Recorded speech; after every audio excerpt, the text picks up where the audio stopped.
Su nombre evoca imágenes contradictorias. La pecadora, la prostituta redimida, la que lavó los pies de Cristo con sus lágrimas. Pero, ¿y si todo lo que creíste saber sobre ella fuera una mentira deliberada? ¿Y si la verdadera María Magdalena fuera tan poderosa, tan cercana a Jesús, tan peligrosa para el orden establecido, que la Iglesia tuvo que inventar una calumnia de 2000 años para borrarla de la historia?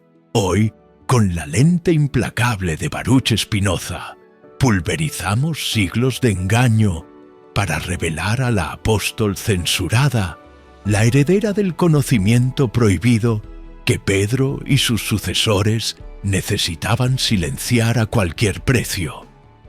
La historia que nos han contado es simple, casi infantil en su moralidad. María Magdalena, la prostituta que encontró la redención a los pies de Cristo. Una narrativa perfecta para sermones dominicales.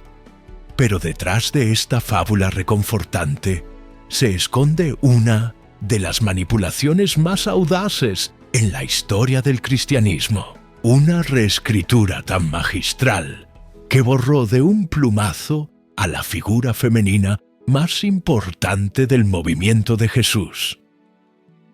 Imagina por un momento que todo comenzó de manera diferente, no con una prostituta arrodillada pidiendo perdón, sino con una mujer de pie, hablando con autoridad, enseñando los misterios más profundos que Jesús le había confiado. Una mujer a quien los propios evangelios canónicos llaman apóstol de los apóstolos.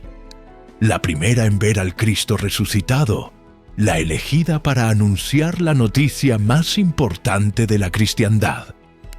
¿Cómo pasó esta figura de la gloria a la infamia?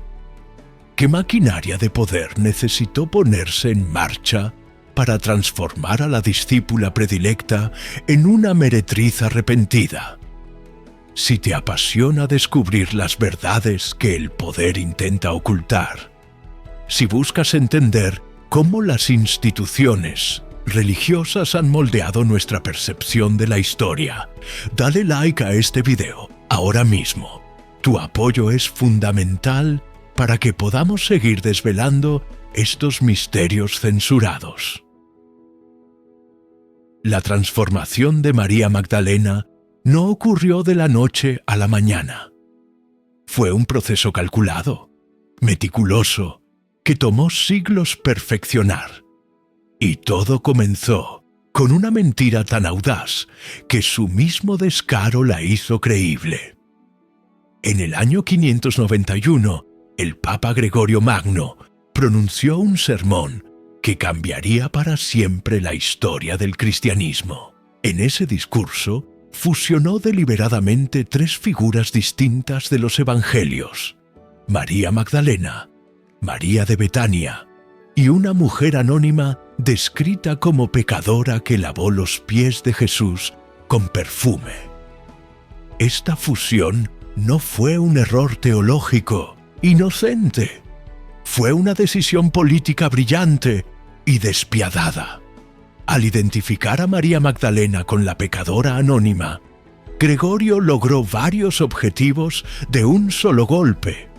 Primero, neutralizó la autoridad espiritual de la figura femenina más prominente del cristianismo primitivo. Segundo, creó una narrativa que reforzaba el poder de la Iglesia como única dispensadora del perdón. Tercero, y quizás más importante, estableció un precedente que duraría más de 1400 años. Que las mujeres, por más cercanas que estuvieran a lo divino, siempre serían definidas primero por su sexualidad y su pecado. Pero aquí es donde la lente de Spinoza se vuelve indispensable. Nuestro filósofo, con su método crítico histórico implacable, nos enseñaría a leer los textos no como verdades reveladas, sino como documentos humanos cargados de intenciones políticas y luchas de poder.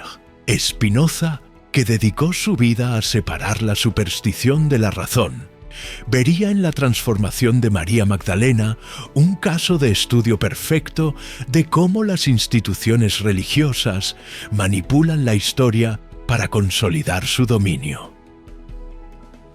Examinemos primero lo que los propios evangelios canónicos nos dicen sobre María Magdalena, antes de que siglos de interpretación tendenciosa nublaran su imagen. En el Evangelio de Lucas, capítulo 8, versículo 2, se nos presenta a María Magdalena como una de las mujeres que seguían a Jesús y a los 12. Una mujer de quien habían salido 7 demonios. Nota bien, no se menciona prostitución, no se habla de pecados sexuales.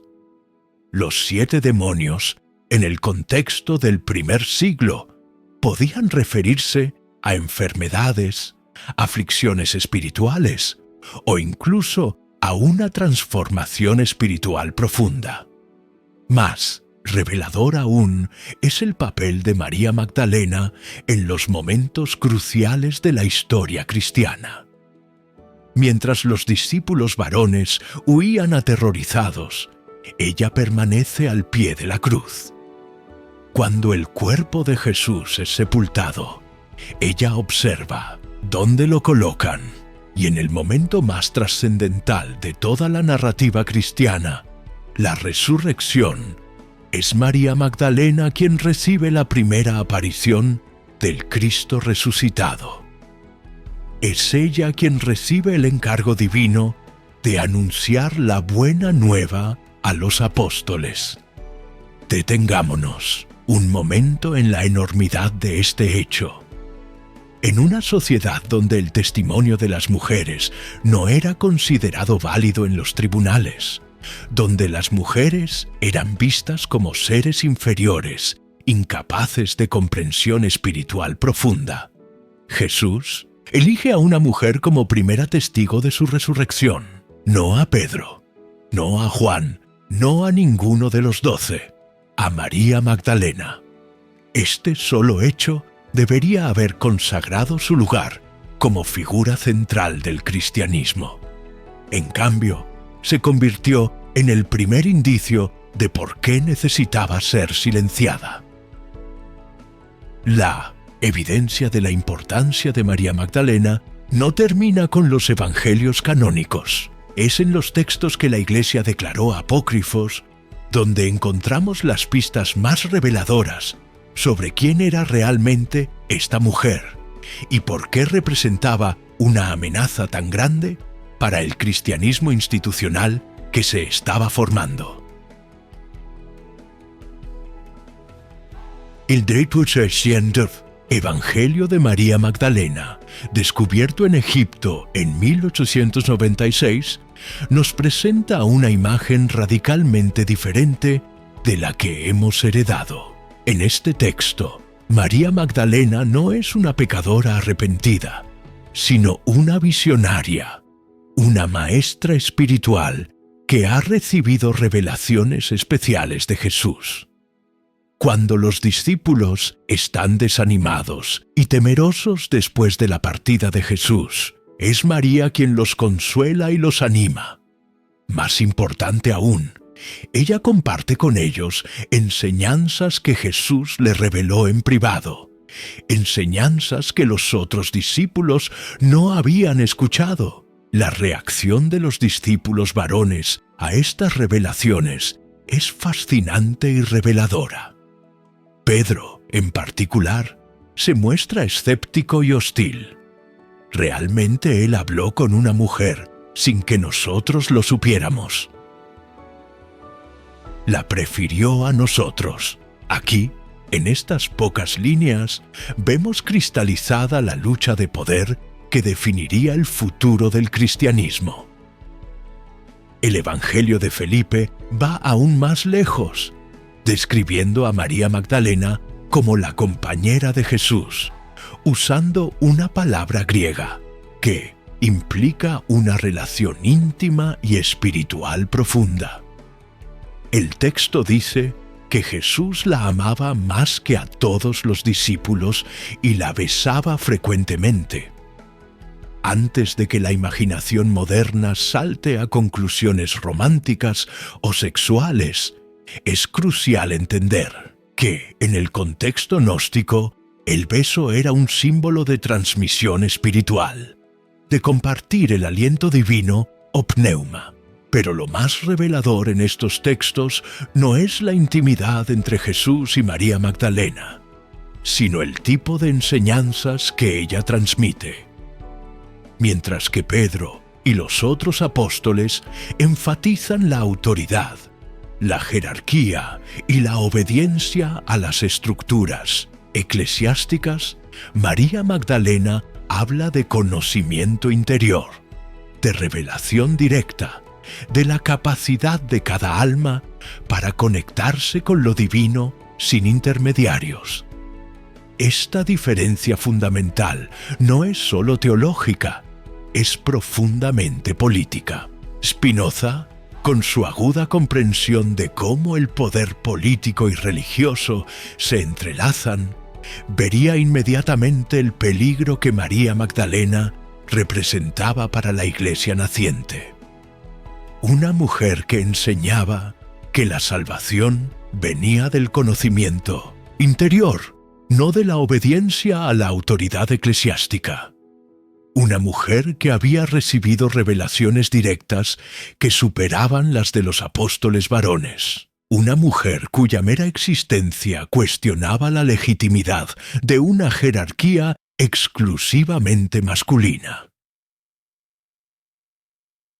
El conflicto entre Pedro y María Magdalena, que vemos en los evangelios gnósticos, no es una mera disputa personal, es el eco textual de una batalla real que se libró en las primeras comunidades cristianas. Por un lado, la facción petrina, que eventualmente se convertiría en la Iglesia de Roma, promovía una estructura jerárquica, autoritaria, con Pedro y sus sucesores como únicos herederos legítimos de la autoridad de Cristo.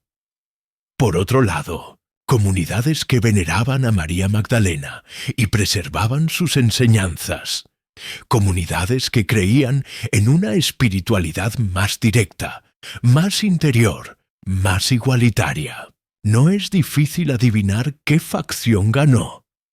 La historia la escriben los vencedores, y los vencedores se aseguraron de que María Magdalena fuera recordada no como la apóstol de los apóstolos, sino como la prostituta penitente. Pero, ¿por qué era tan importante destruir su reputación? ¿Por qué no bastaba simplemente con minimizar su papel? La respuesta yace en la naturaleza misma del poder religioso. Una institución que clama ser la única mediadora entre Dios y la humanidad no puede tolerar la existencia de figuras que sugieran caminos alternativos hacia lo divino. María Magdalena, con su énfasis en la revelación directa y el conocimiento interior, representaba exactamente ese camino alternativo. Peor aún, era una mujer, y su prominencia cuestionaba el orden patriarcal que la Iglesia estaba estableciendo como divinamente ordenado. La estrategia para neutralizarla fue brillante en su simplicidad maliciosa. Al transformarla en una prostituta, la Iglesia logró varios objetivos simultáneamente. Primero, sexualizó su relación con Jesús, convirtiéndola de maestra espiritual en mujer redimida por un hombre. Segundo, creó una narrativa que reforzaba el mensaje de que las mujeres eran inherentemente pecadoras, débiles, necesitadas de la guía y el perdón masculino. Tercero, y quizás más insidioso, transformó su cercanía a Jesús de una señal de autoridad espiritual en una prueba de la misericordia divina hacia los pecadores. Esta transformación no fue instantánea ni universal. Durante los primeros siglos del cristianismo, diferentes comunidades mantenían diferentes tradiciones sobre María Magdalena. En el cristianismo oriental, por ejemplo, nunca fue identificada con la prostituta y se la venera como igual a los apóstoles. Fue en Occidente, bajo la influencia de Roma, donde la calumnia echó raíces más profundas. El proceso de difamación fue meticuloso. Artistas comisionados por la Iglesia comenzaron a representar a María Magdalena con símbolos de sensualidad y arrepentimiento, cabello largo y suelto, jarros de ungüento, lágrimas de penitencia. Cada imagen reforzaba la narrativa, grabándola en la conciencia colectiva más profundamente que cualquier sermón. Mientras tanto, los textos que preservaban la verdadera historia de María Magdalena eran sistemáticamente suprimidos. Declarados heréticos, quemados, enterrados en el desierto egipcio, donde algunos sobrevivirían hasta ser redescubiertos en el siglo XX. Pero aquí es donde la perspectiva de Spinoza se vuelve más penetrante. Nuestro filósofo no se contentaría con exponer la manipulación histórica. Iría más allá, preguntando: ¿qué nos dice esta falsificación sobre la naturaleza misma de la autoridad religiosa? ¿Qué revela sobre los mecanismos mediante los cuales las instituciones mantienen su poder? Para Spinoza, la transformación de María Magdalena sería un ejemplo perfecto de lo que él llamaba superstición, el uso del miedo y la ignorancia para controlar a las masas. La Iglesia, al convertir a María Magdalena en prostituta, no sólo eliminaba a una rival, creaba un arquetipo, un modelo de feminidad que serviría para controlar a las mujeres durante siglos. La mujer buena era la virgen obediente como María, la madre de Jesús.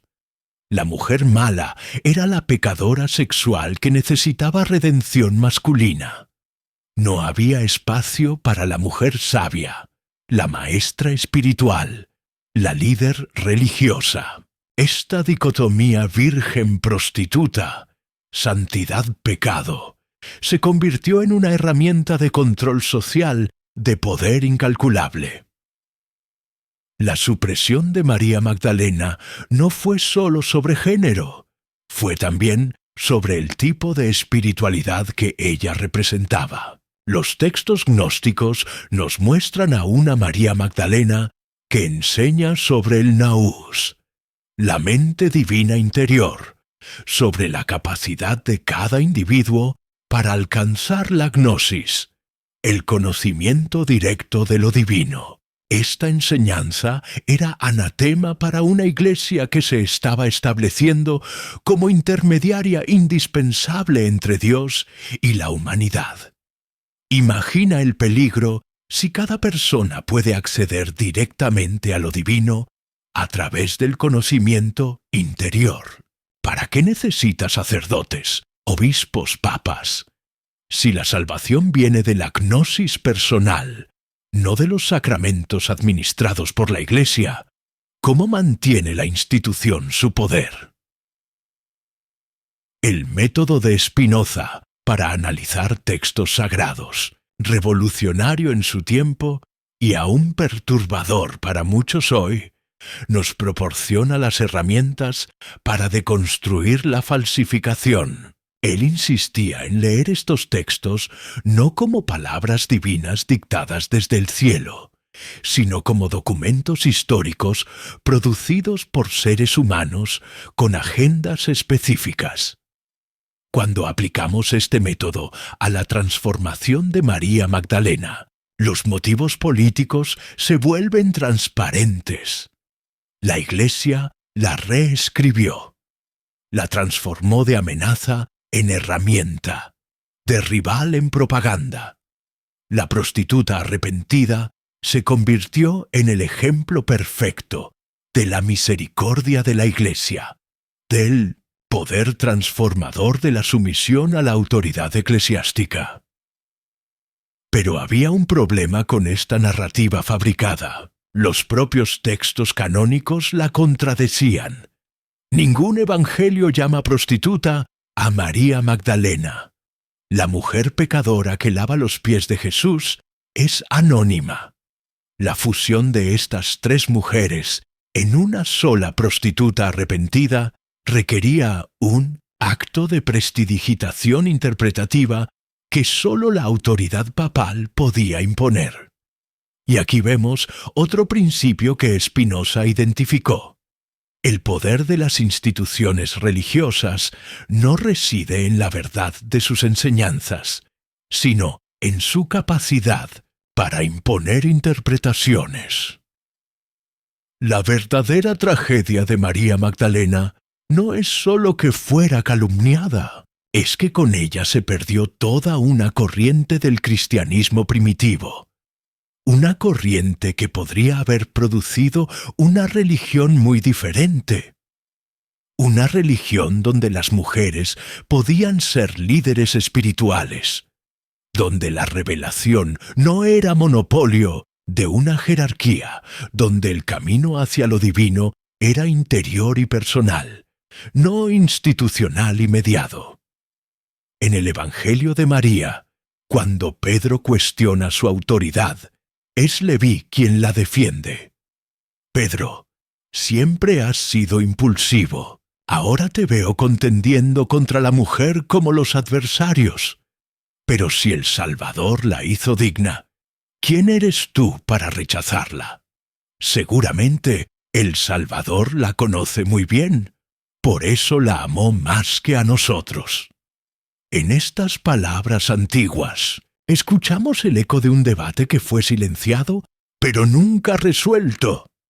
¿Quién tiene derecho a hablar por lo divino? ¿Solo aquellos ordenados por una institución? ¿O también aquellos que han tenido experiencia directa de lo sagrado? ¿Solo los hombres o también las mujeres? Spinoza, el filósofo de la libertad, habría estado del lado de María Magdalena en este debate.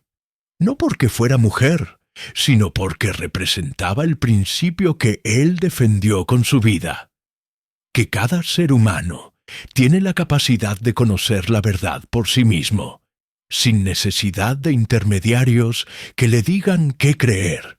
La supresión de María Magdalena fue, en este sentido, parte de la misma represión que llevaría a la excomunión de Spinoza 1600 años después. El paralelismo es sorprendente. Tanto María Magdalena como Spinoza fueron figuras que insistieron en el acceso directo a lo divino. Ambos fueron percibidos como amenazas por instituciones que derivaban su poder del monopolio de ese acceso. Ambos difamados y marginalizados. Y ambos dejaron legados que, a pesar de todos los esfuerzos por suprimirlos, continúan inspirando a aquellos que buscan una espiritualidad más auténtica y libre. La lección que Spinoza extraería de la historia de María Magdalena es clara. Desconfía de cualquier institución que clame ser la única vía hacia la verdad. Cuestiona las narrativas oficiales, especialmente cuando sirven para justificar estructuras de poder. Lee los textos por ti mismo, con ojo crítico, buscando las voces que han sido silenciadas, las historias que han sido reescritas. Y, sobre todo, reconoce que la verdad espiritual no es propiedad de ninguna institución, género o clase. Está disponible para todos los que la buscan con sinceridad y coraje. Su nombre evoca imágenes contradictorias. La pecadora, la prostituta redimida, la que lavó los pies de Cristo con sus lágrimas. Pero, ¿y si todo lo que creíste saber sobre ella fuera una mentira deliberada? ¿Y si la verdadera María Magdalena fuera tan poderosa, tan cercana a Jesús, tan peligrosa para el orden establecido, que la Iglesia tuvo que inventar una calumnia de 2000 años para borrarla de la historia? Hoy, con la lente implacable de Baruch Spinoza, pulverizamos siglos de engaño para revelar a la apóstol censurada, la heredera del conocimiento prohibido que Pedro y sus sucesores necesitaban silenciar a cualquier precio. La historia que nos han contado es simple, casi infantil en su moralidad. María Magdalena, la prostituta que encontró la redención a los pies de Cristo. Una narrativa perfecta para sermones dominicales. Pero detrás de esta fábula reconfortante se esconde una de las manipulaciones más audaces en la historia del cristianismo. Una reescritura tan magistral que borró de un plumazo a la figura femenina más importante del movimiento de Jesús. Imagina por un momento que todo comenzó de manera diferente, no con una prostituta arrodillada pidiendo perdón, sino con una mujer de pie, hablando con autoridad, enseñando los misterios más profundos que Jesús le había confiado. Una mujer a quien los propios evangelios canónicos llaman apóstol de los apóstolos. La primera en ver al Cristo resucitado, la elegida para anunciar la noticia más importante de la cristiandad. ¿Cómo pasó esta figura de la gloria a la infamia? ¿Qué maquinaria de poder necesitó ponerse en marcha para transformar a la discípula predilecta en una meretriz arrepentida? Si te apasiona descubrir las verdades que el poder intenta ocultar, si buscas entender cómo las instituciones religiosas han moldeado nuestra percepción de la historia, dale like a este video ahora mismo. Tu apoyo es fundamental para que podamos seguir desvelando estos misterios censurados. La transformación de María Magdalena no ocurrió de la noche a la mañana. Fue un proceso calculado, meticuloso, que tomó siglos perfeccionar. Y todo comenzó con una mentira tan audaz que su mismo descaro la hizo creíble. En el año 591, el Papa Gregorio Magno pronunció un sermón que cambiaría para siempre la historia del cristianismo. En ese discurso, fusionó deliberadamente tres figuras distintas de los evangelios: María Magdalena, María de Betania y una mujer anónima descrita como pecadora que lavó los pies de Jesús con perfume. Esta fusión no fue un error teológico inocente. Fue una decisión política brillante y despiadada. Al identificar a María Magdalena con la pecadora anónima, Gregorio logró varios objetivos de un solo golpe.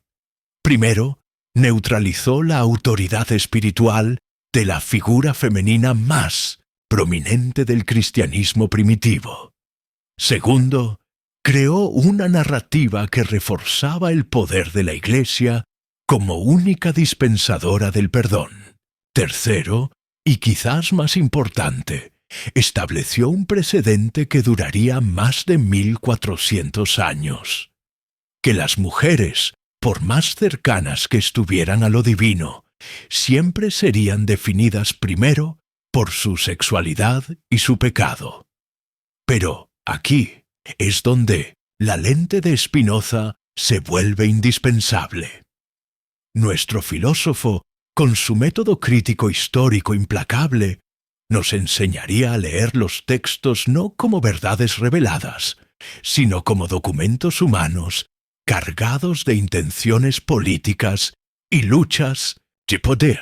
Spinoza que dedicó su vida a separar la superstición de la razón, vería en la transformación de María Magdalena un caso de estudio perfecto de cómo las instituciones religiosas manipulan la historia para consolidar su dominio.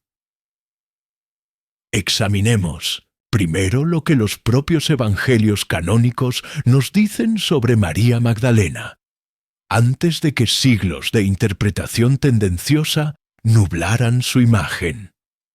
En el Evangelio de Lucas, capítulo 8, versículo 2, se nos presenta a María Magdalena como una de las mujeres que seguían a Jesús y a los 12.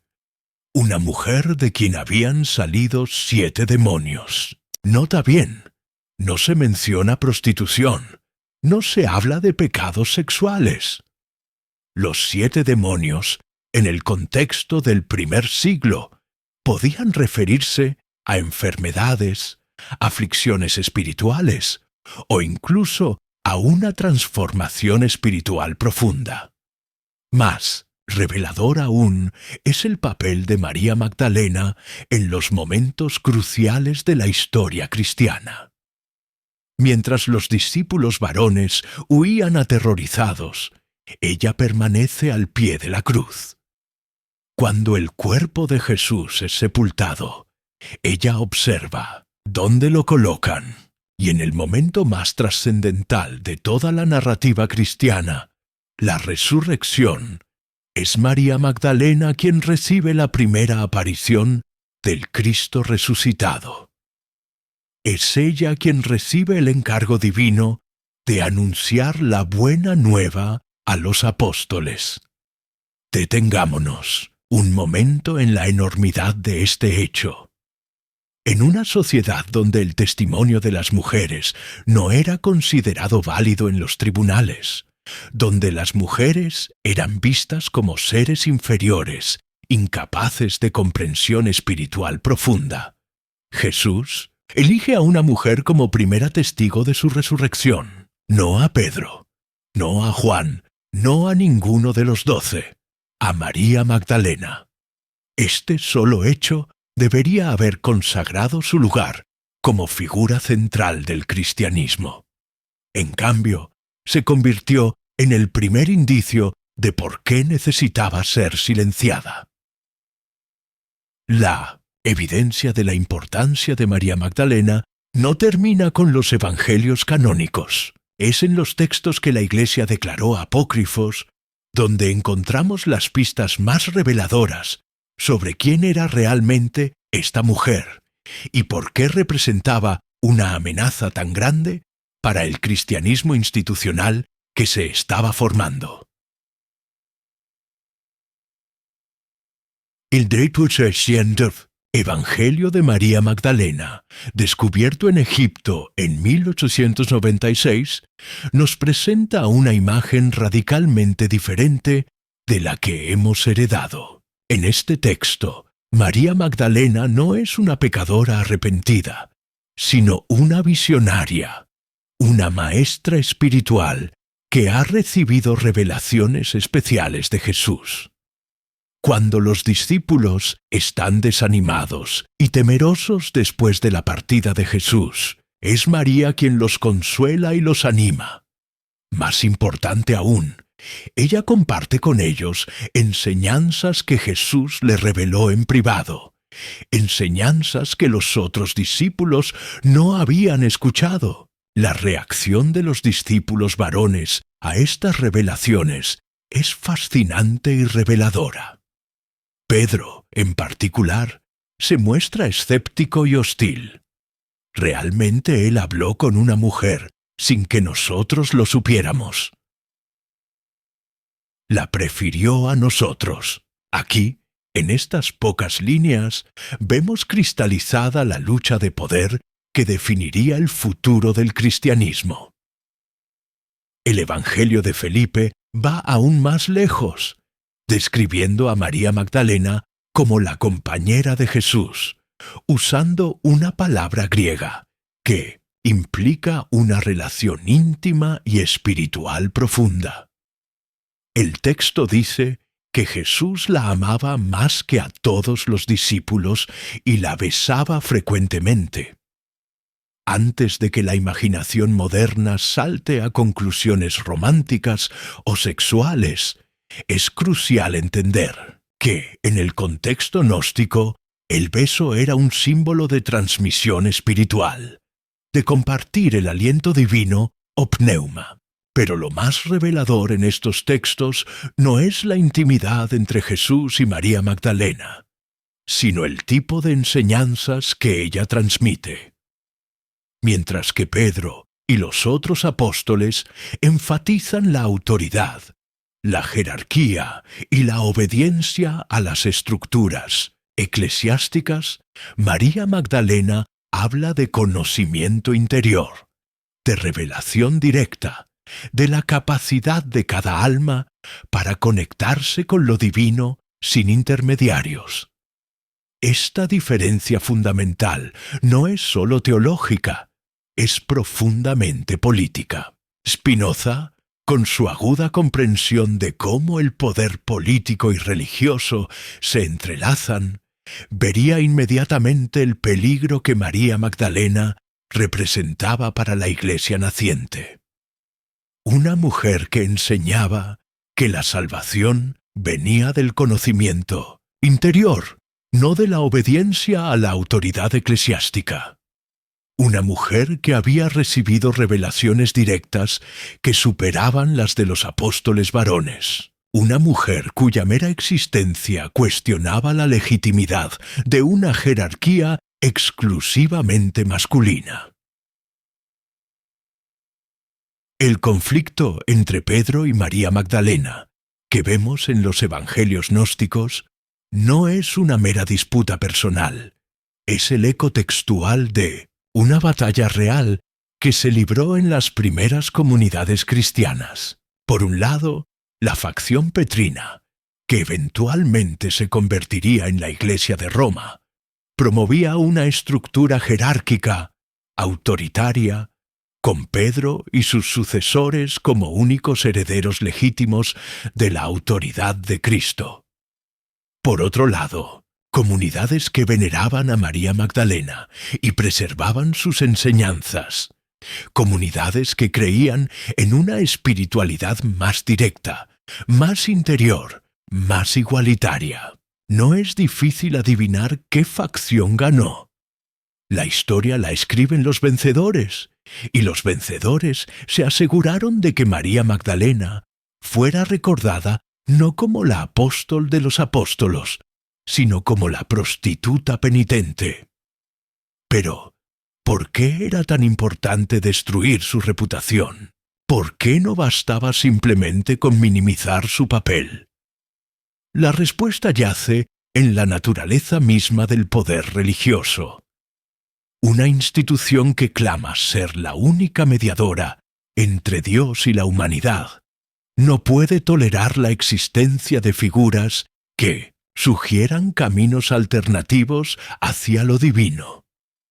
María Magdalena, con su énfasis en la revelación directa y el conocimiento interior, representaba exactamente ese camino alternativo. Peor aún, era una mujer, y su prominencia cuestionaba el orden patriarcal que la Iglesia estaba estableciendo como divinamente ordenado. La estrategia para neutralizarla fue brillante en su simplicidad maliciosa. Al transformarla en una prostituta, la Iglesia logró varios objetivos simultáneamente. Primero, sexualizó su relación con Jesús, convirtiéndola de maestra espiritual en mujer redimida por un hombre. Segundo, creó una narrativa que reforzaba el mensaje de que las mujeres eran inherentemente pecadoras, débiles, necesitadas de la guía y el perdón masculino. Tercero, y quizás más insidioso, transformó su cercanía a Jesús de una señal de autoridad espiritual en una prueba de la misericordia divina hacia los pecadores. Esta transformación no fue instantánea ni universal. Durante los primeros siglos del cristianismo, diferentes comunidades mantenían diferentes tradiciones sobre María Magdalena. En el cristianismo oriental, por ejemplo, nunca fue identificada con la prostituta y se la venera como igual a los apóstoles. Fue en Occidente, bajo la influencia de Roma, donde la calumnia echó raíces más profundas. El proceso de difamación fue meticuloso. Artistas comisionados por la Iglesia comenzaron a representar a María Magdalena con símbolos de sensualidad y arrepentimiento: cabello largo y suelto, jarros de ungüento, lágrimas de penitencia. Cada imagen reforzaba la narrativa, grabándola en la conciencia colectiva más profundamente que cualquier sermón. Mientras tanto, los textos que preservaban la verdadera historia de María Magdalena eran sistemáticamente suprimidos. Declarados heréticos, quemados, enterrados en el desierto egipcio, donde algunos sobrevivirían hasta ser redescubiertos en el siglo XX. Pero aquí es donde la perspectiva de Spinoza se vuelve más penetrante. Nuestro filósofo no se contentaría con exponer la manipulación histórica. Iría más allá, preguntando: ¿qué nos dice esta falsificación sobre la naturaleza misma de la autoridad religiosa? ¿Qué revela sobre los mecanismos mediante los cuales las instituciones mantienen su poder? Para Spinoza, la transformación de María Magdalena sería un ejemplo perfecto de lo que él llamaba superstición, el uso del miedo y la ignorancia para controlar a las masas. La Iglesia, al convertir a María Magdalena en prostituta, no sólo eliminaba a una rival, creaba un arquetipo, un modelo de feminidad que serviría para controlar a las mujeres durante siglos. La mujer buena era la virgen obediente como María, la madre de Jesús. La mujer mala era la pecadora sexual que necesitaba redención masculina. No había espacio para la mujer sabia, la maestra espiritual, la líder religiosa. Esta dicotomía virgen-prostituta, santidad-pecado, se convirtió en una herramienta de control social de poder incalculable. La supresión de María Magdalena no fue solo sobre género, fue también sobre el tipo de espiritualidad que ella representaba. Los textos gnósticos nos muestran a una María Magdalena que enseña sobre el nous, la mente divina interior, sobre la capacidad de cada individuo para alcanzar la gnosis, el conocimiento directo de lo divino. Esta enseñanza era anatema para una iglesia que se estaba estableciendo como intermediaria indispensable entre Dios y la humanidad. Imagina el peligro si cada persona puede acceder directamente a lo divino a través del conocimiento interior. ¿Para qué necesita sacerdotes, obispos, papas? Si la salvación viene de la gnosis personal, no de los sacramentos administrados por la Iglesia, ¿cómo mantiene la institución su poder?